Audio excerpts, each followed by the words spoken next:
Hi everyone, welcome back to my channel Angela English Course. Let's master the world with me, Miss Krisan.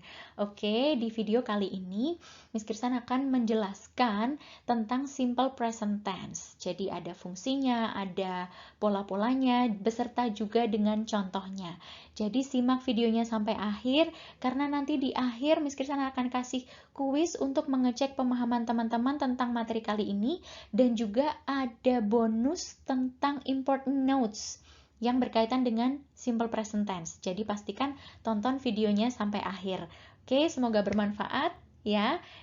Jangan lupa subscribe dan like juga, share ke teman-teman yang membutuhkan supaya banyak dari kita yang bisa memahami bahasa Inggris. Oke, are you ready? Let's get started.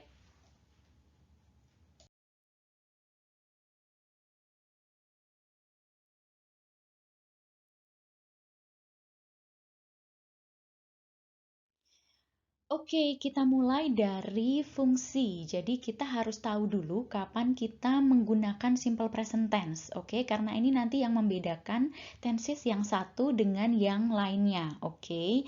Nah, kita lihat dari fungsi yang pertama adalah repetition or habit or daily routine. Nah, jadi kita menggunakan simple present tense kalau kita mau mengatakan hal-hal yang sifatnya repeated actions gitu ya. Jadi seperti aku bangun pagi jam 5, aku mandi pagi jam 6, aku sarapan jam 6.30. Nah, ini merupakan daily routine, rutinitas harian atau hal-hal yang diulang atau kebiasaan gitu ya. Itu fungsi yang pertama. Fungsi yang kedua adalah generalization ya, atau generalisasi. Ini misalnya cats like milk. Kucing menyukai susu, jadi semua kucing menyukai susu, kita generalisasikan seperti itu. Atau cows eat grass, cows eat grass. Sapi makan rumput, semua sapi makan rumput gitu ya. Okay, that's generalization. Next is general truth. Nah, kita menggunakan simple present tense kalau kita mau ngomongin general truth atau kebenaran umum. Nah, seperti apakah kebenaran umum itu? Misalnya, the earth is round. Bumi berbentuk bulat gitu ya. Nah, kemudian contoh lain lagi misalnya matahari terbit dari timur. Nah, itu general truth, kebenaran umum gitu ya. Oke. Oke, sekarang kita akan masuk ke pola kalimatnya atau struktur kalimatnya. Nah, kita akan mulai dari verbal sentence.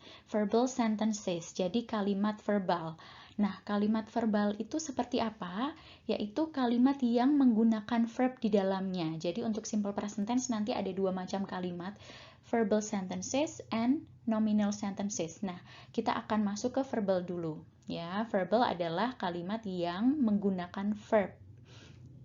Oke, nah kemudian nanti setiap kita membicarakan pola kalimat akan ada tiga macam kalimat. Yang pertama pola positif or positive sentences, yang kedua negative sentences, and the third one is interrogative sentences gitu ya. Jadi pola positif, pola negatif, dan pola interrogatif atau kalimat tanya. Nah, kita akan mulai dengan kalimat positif terlebih dahulu. Nah, ini kita mulai dengan subjects, kemudian diikuti verb, object, and adverbs of time. Nah, mari kita bahas satu-satu.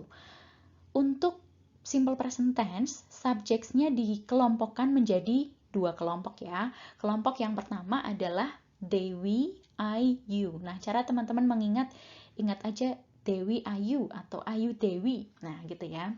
They, we, I, you. Teman-teman sudah tahu ya, they mereka, kemudian we kami yang berarti lebih dari satu dan kita termasuk di dalamnya karena bisa kami bisa kita gitu ya. Tapi kalau they lebih dari satu tapi kita nggak ada, jadi mereka gitu ya, lebih dari satu dan kita nggak ada. I sudah pasti tahu ya, saya, kemudian you bisa kamu bisa kalian, jadi bisa satu bisa lebih dari satu. Oke, kemudian Rina and Roni. Misalnya Rina and Roni, nah berarti kan lebih dari satu. Nah, atau kita bisa ganti dengan they. Nah, subjek ini atau kelompok ini, they, we, I, you, itu menggunakan verb 1 saja. Jadi verb 1 berarti verb asli gitu ya, tanpa imbuhan apapun. Kemudian diikuti objects. Objects ini sifatnya boleh ada, boleh enggak gitu ya. Jadi kalau bisa ditambah objek silahkan tambah, kalau tidak juga tidak apa-apa. Kemudian adverbs of time atau keterangan waktu. Nah, keterangan waktunya apa saja nanti ada di bawah. Oke. Nah, kelompok yang kedua adalah she, he, it atau yang menunjukkan subjeknya berjumlah satu, orang ketiga gitu ya. Nah, misalnya she, he, it, atau misalnya Rina saja, atau Roni saja. Rina bisa diganti dengan she, Roni bisa diganti dengan he, seperti itu ya. Nah, jika kelompok subjek yang ini, maka kita menggunakan verb 1 dengan imbuhan s atau es. Ya, untuk kelompok ini kita menggunakan verb 1 dengan imbuhan s atau es. Dan belakangnya sama ya, silahkan ditambahkan objects kalau bisa ditambahkan, dan adverbs of time. Oke, nah kemudian adverbs of time-nya apa? Kita kembali lagi mengingat fungsinya. Kapan kita harus pakai simple present tense? Nah, kita menggunakan simple present tense untuk ngomongin rutinitas, ngomongin general truth, ngomongin generalization. Nah, maka adverbs of time-nya juga yang mendukung fungsinya. Misalnya rutinitas, ya berarti every, bla bla bla. Every morning, every afternoon, every Monday bisa menyebutkan hari tertentu. Every week, setiap minggu. Every month, setiap bulan. Every year, setiap tahun. Seperti itu ya. Atau teman-teman juga bisa menggunakan on ditambah hari yang ada imbuhan s-nya. Misalnya on Sundays. Nah, on Sundays ini berarti setiap hari Minggu atau sama dengan every Sunday. Every Sunday atau on Sundays, gitu ya. Atau teman-teman juga bisa menggunakan keterangan berapa kali titik-titik. Jadi misalnya once a day berarti satu kali sehari, gitu ya. Satu kali sehari. Nah, kalau twice berarti dua kali, tinggal belakangnya seapa, gitu ya. Three times berarti tiga kali. Nah, selanjutnya teman-teman tinggal menggunakan angka 4 times, 5 times, a year, a month, ya, a week, dan sebagainya. Oke. Nah, kemudian ini adalah pola yang inti, gitu ya. Nah, kadang-kadang adverbs of time-nya tidak ada. Itu tidak masalah, yang penting verb-nya menunjukkan bahwa ini adalah simple present tense. Jadi kalau verb-nya benar, kita sudah tahu bahwa oh ini berarti rutinitas, ini berarti repeated action, kegiatan yang dilakukan berulang-ulang. Oke. Nah, tambahannya teman-teman bisa menambahkan sebelum verb, yaitu adverbs of frequency. Apakah itu adverbs of frequency? Yaitu menunjukkan seberapa sering kita melakukan kegiatan tersebut. Ya, misalnya yang pertama always. Always berarti selalu, nggak pernah lupa, nggak pernah enggak gitu ya, always. Kemudian usually, biasanya. Jadi tidak selalu gitu ya, cuma biasanya melakukan ini gitu. Oke, seldom, jarang. Often, the way you read is without T. Ya, cara membacanya tanpa T, jadi often. Sering. Ya, rarely, jarang sama kayak seldom. Sometimes, kadang-kadang. Never, tidak pernah. Tapi sebagai catatan never ini berarti negatif ya kalimatnya ya. Oke. Semoga bisa dipahami sampai sini ya.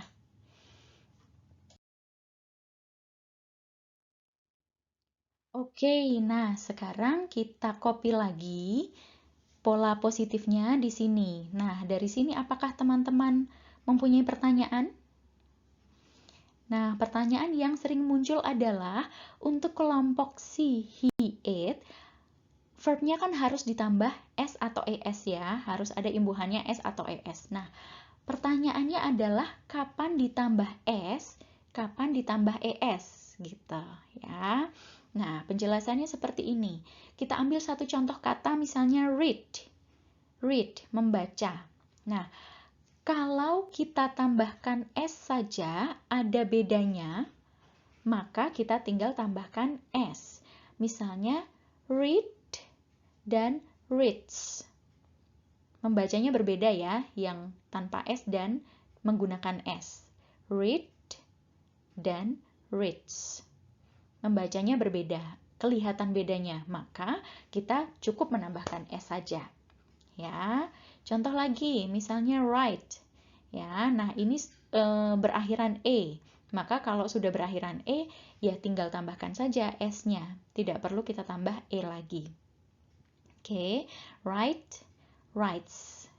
Dari sisi membacanya juga ada perbedaannya ya, kelihatan perbedaannya. Write and writes. Nah, sekarang bagaimana dengan yang selanjutnya ini? Watch, wash, and mix. Nah, kalau hanya ditambah S saja, apakah bisa berbunyi? Kita coba tambahkan S di sini ya. Watch, susah ya bacanya ya. Wash, nggak ada bedanya. Mix, nggak ada bedanya juga.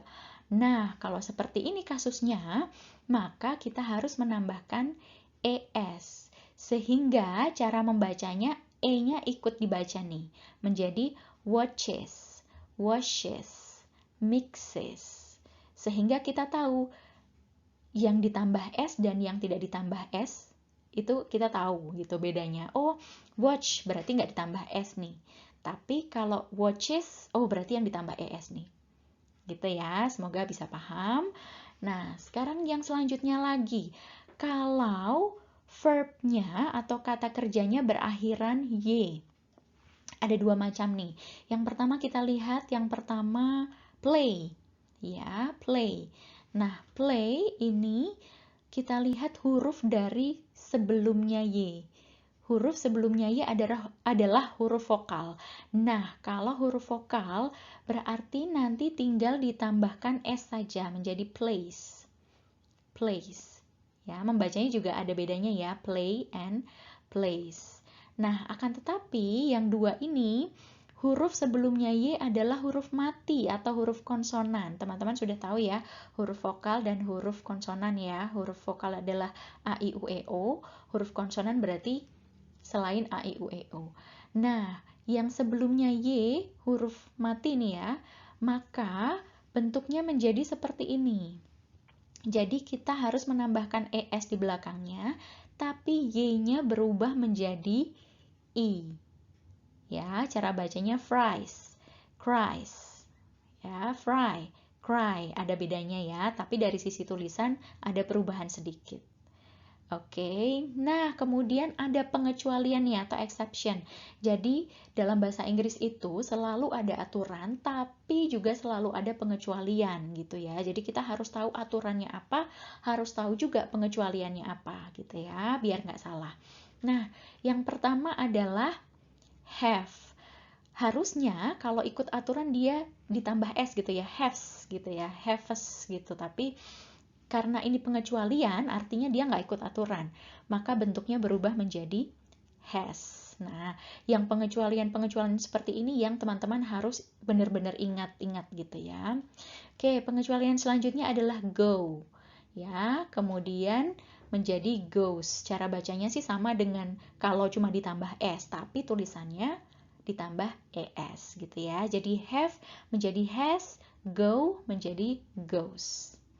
Ya, bisa ya.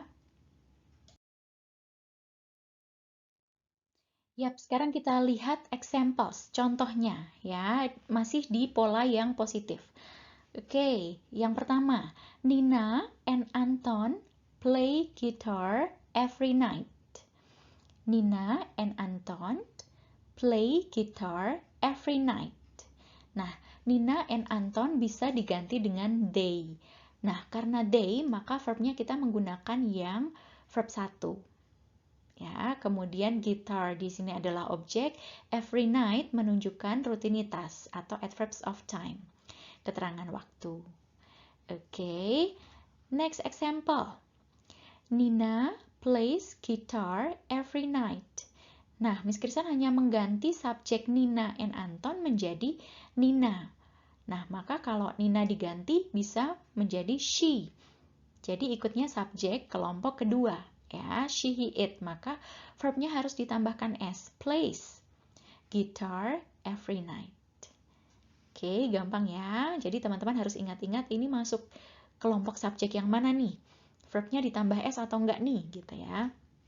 Oke, selanjutnya. My mother and I always prepare breakfast.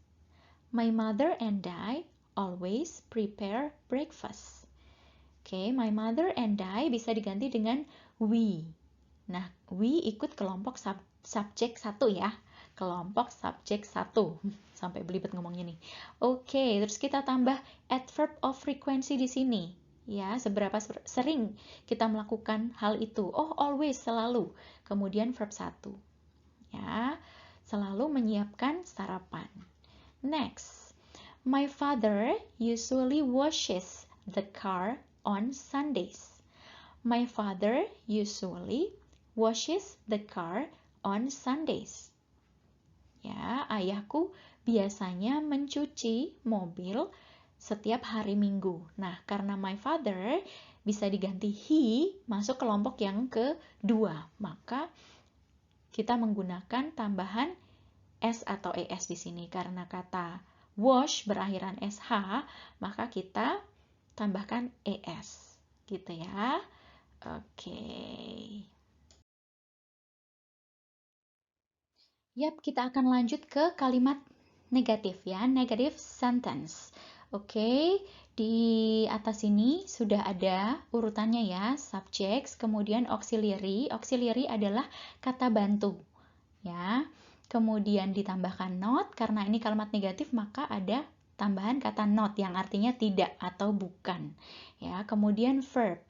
Dan kemudian belakangnya mengikuti seperti tadi di kalimat positif, objects and adverbs of time. Oke, nah kita lihat subjeknya kalau kelompok yang pertama, they, we, are, you, maka auxiliary-nya kita menggunakan do atau kata bantunya adalah do. Ditambah not, maka bisa disingkat don't. Ya, do not atau don't. Kemudian verb 1. Belakangnya ikuti saja objects dan adverbs of time. Nah, kelompok selanjutnya, she, he, it, ya, yang orang ketiga berjumlah 1 ya.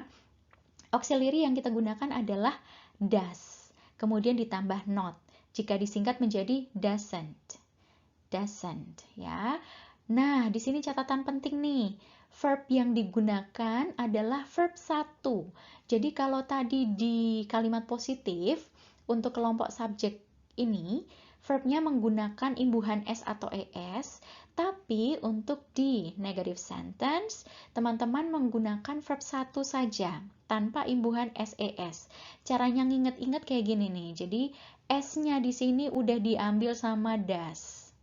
Ya, maka di sini verb 1 aja. Oke, kemudian belakangnya ikutin aja objek sama adverbs of time-nya. Oke, jadi catatan untuk kalimat ini adalah kalau dalam satu kalimat sudah ada do atau does, verbnya verb 1. Kalau dalam satu kalimat sudah ada do atau does, verbnya verb 1. Oke, kita lihat contohnya. Yang kalimat tadi ya, kita buat jadi negative sentence.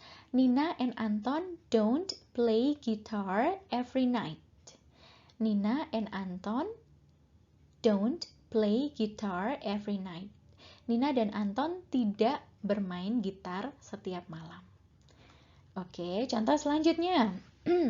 Nina doesn't play guitar every night. Nah, karena Nina ini adalah she, maka kita ikut yang ini. Does not atau bisa kita singkat dengan doesn't. Doesn't play guitar every night. Ingat, play-nya tidak lagi ada S-nya, walaupun subjeknya she. Ya, karena sudah ada kata does. Oke. Next. My mother and I don't always prepare breakfast. Ibuku dan aku, kami, gitu ya, tidak selalu menyiapkan sarapan. Ya, artinya seperti itu. Ya, mungkin hanya kadang-kadang gitu ya. Kadang-kadang juga beli, nggak masak sendiri. Maknanya seperti itu. Oke, satu lagi contohnya. My father doesn't wash the car on Sundays. My father doesn't wash the car on Sundays. Karena he my father, maka di sini menggunakan does not, ya. My father does not atau doesn't. Verb 1 diikuti oleh verb 1 karena sudah ada does, ya. Doesn't wash the car on Sundays. Bisa memahami ya? Oke. Ya, kita lanjut ke pola yang next ya, yaitu interrogative sentences. Kalimat tanya. Nah, kalimat tanya yang akan Miss Krisan kasih di sini yes or no questions dulu ya. Pertanyaan yang jawabannya yes atau no saja.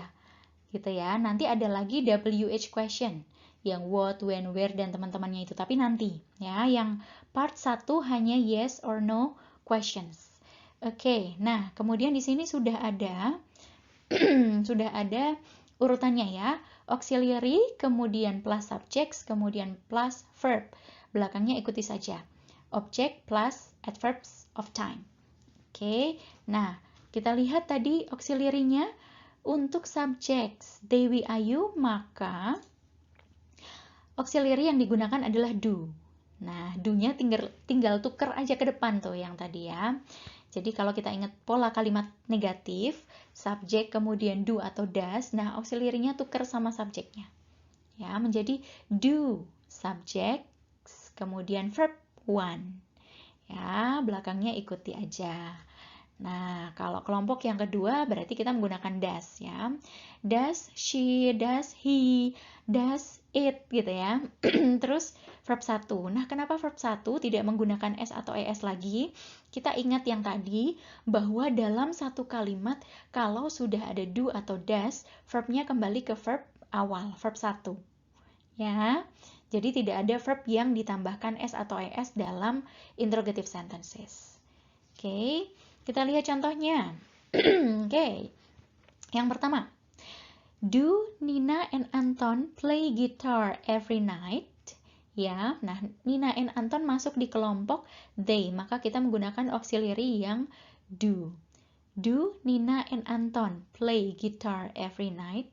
Apakah Nina dan Anton bermain gitar setiap malam? Maknanya begitu ya. Nah, karena ini yes no questions ya, kita tinggal menjawab dengan yes atau no saja. Kalau yes menjadi yes they do, ya, atau no they don't. Yes they do atau no they don't. Ya, oke. Nah, contoh yang kedua, does Nina play guitar every night? Karena hanya Nina, maka she, sehingga kita menggunakan auxiliary does. Does Nina play guitar every night? Apakah Nina bermain gitar setiap malam? Ya. Kalau yes, karena ini Nina, maka kata gantinya adalah she. Yes, she does. Kalau no berarti no, she doesn't. Atau no, she does not. Boleh. Ya. Oke, yang selanjutnya. Do your mother and you, ya, atau bisa juga langsung do you. Begitu juga boleh ya, karena you bisa kamu, bisa kalian, bisa satu, bisa lebih dari satu. Do your mother and you always prepare breakfast? Apakah kamu dan ibumu selalu menyiapkan sarapan? Oke. Nah, kalau yes, maka jawabannya yes, we do. Ya, ketika kita bertanya, you. Tapi ketika kita menjawab, we. Ya, yes, we do. Atau no, we don't. Ya. Atau kalau hanya single yang ditanyakan misalnya hanya kamu, bukan kalian, maka yes, I do. No, I don't. Ya. Oke, semoga bisa memahami. Satu lagi contohnya. Does your father wash the car on Sundays? Does your father wash the car on Sundays? Apakah ayahmu mencuci mobil setiap hari Minggu? Kalau yes berarti yes, he does. Yes, he does. Kalau no, no, he doesn't. Bisa ya? Oke, it's time for quiz. Jadi seperti di kebanyakan video Miss Krisan, biasanya ada quiznya. Dengan tujuan teman-teman bisa mengecek pemahaman teman-teman tentang video yang ada dalam materi tersebut gitu ya. Nah, untuk quiz di video kali ini, yaitu teman-teman harus mengisi ya, fill in the blanks with correct forms of simple present tense. Langsung saja ya. Oke, yang pertama. Vina titik-titik in a hospital. Sorry. Vina titik-titik in a hospital. Nah, verb yang diminta adalah work. Jadi di sini teman-teman sambil mengingat-ingat pola yang positif ya, karena di sini yang diminta pola yang positif. Nah, untuk subjek ini, Vina gitu ya, itu verbnya menggunakan S atau enggak? Membutuhkan S atau enggak? Kalau enggak, tinggal keluarkan saja dari kurungnya. Ya, tapi kalau membutuhkan S atau ES, maka silahkan keluarkan dari kurungnya dan tambahkan S atau ES. Diberi imbuhan S atau ES. Oke, lanjut ya. Yang kedua, Dea and Deta titik-titik for dinner every evening. Kata yang diminta adalah cook, tapi ada tambahan not yang berarti kalimat negatif yang diminta. Oke, kita lanjut saja. Nanti teman-teman bisa pause videonya kalau butuh menulis di catatan, butuh menulis di kolom komentar juga boleh, atau butuh menjawab secara pribadi dalam hati ya, terserah. Oke, yang selanjutnya. My brother and I, titik-titik, delicious cookies every Christmas. My brother and I, titik-titik, delicious cookies every Christmas. Oke, tidak ada permintaan not, juga bukan kalimat tanya, berarti ini adalah kalimat positif. Next, titik-titik, your sister, titik-titik, the plants every afternoon. Oke, ada tanda tanya di sini, berarti yang diminta adalah kalimat tanya. Ya. Oke, titik-titik, your sister, titik-titik, the plants every afternoon. Oke, and the last is Reta, titik-titik, in Kalimantan. Reta, titik-titik, in Kalimantan. Ada permintaan not, berarti kalimat negatif. Bisa ya? Nah, seperti tadi Miss Krisan beritahu di awal ya, bahwa di akhir video ini Miss Krisan akan kasih bonus tentang important notes ya, catatan penting yang digunakan dalam simple present tense. Nah, tadi Miss Krisan sudah singgung sedikit tentang kata never ya. Never itu berarti negatif, artinya tidak pernah. Akan tetapi, pola yang kita gunakan dalam kalimat adalah pola positif. Jadi artinya negatif tapi polanya pola positif ya. Misalnya he never does his homework. Kita ingat lagi subjek he, verbnya membutuhkan S ya. He does. Nah, itu kalimat yang positif. Nah, ditambah never menjadi artinya negatif. He never does his homework. Dia tidak pernah mengerjakan PR-nya. Gitu ya. Jadi kalimatnya positif tapi artinya negatif. Oke, sehingga tidak butuh not lagi di situ. Nah, catatan penting lainnya atau bonus lainnya adalah teman-teman apakah pernah mendengar I do understand? Nah, ini kenapa ada kata bantu atau auxiliary ditambah verb. Pernah dengar nggak kalimat semacam ini? I do understand. I do apologize. Nah, ini berarti teman-teman meyakinkan si lawan bicara bahwa your understanding is unquestionable. Bahwa pemahaman teman-teman tuh udah benar-benar paham gitu. I do understand. Jadi menekankan gitu ya. Jadi kita bisa menggunakan kata do ditambah verb 1 ya, atau kalau subjeknya she he it kita bisa menggunakan does ditambah verb 1 yang menunjukkan bahwa kita akan menekankan sesuatu. I do apologize. Aku minta maaf banget gitu ya. I do understand. Aku memahami banget gitu. Oke. Yes, itu bonusnya. Terima kasih buat kalian yang sudah nonton video ini sampai akhir. Jangan lupa klik tombol subscribe-nya, bunyikan loncengnya supaya nggak ketinggalan video-video yang bermanfaat untuk perkembangan bahasa Inggris teman-teman. Juga klik tombol like-nya, teman-teman silahkan share ke teman-teman yang membutuhkan gitu ya. Jadi supaya lebih banyak dari kita yang bisa berbahasa Inggris gitu. Nah, jika teman-teman punya request atau komentar atau kritik, saran, masukan atau apapun yang mau disampaikan ke Miss Krisan, silahkan tulis di kolom komentar di bawah atau bisa lewat email ke ici.krisan@gmail.com dan juga bisa ke direct message di akun Instagramnya Angela English Course ya. Silahkan beri masukan atau mau request materi juga boleh. Oke. Thank you semuanya. Tunggu Miss Krisan di video-video yang lainnya ya. Semoga bermanfaat.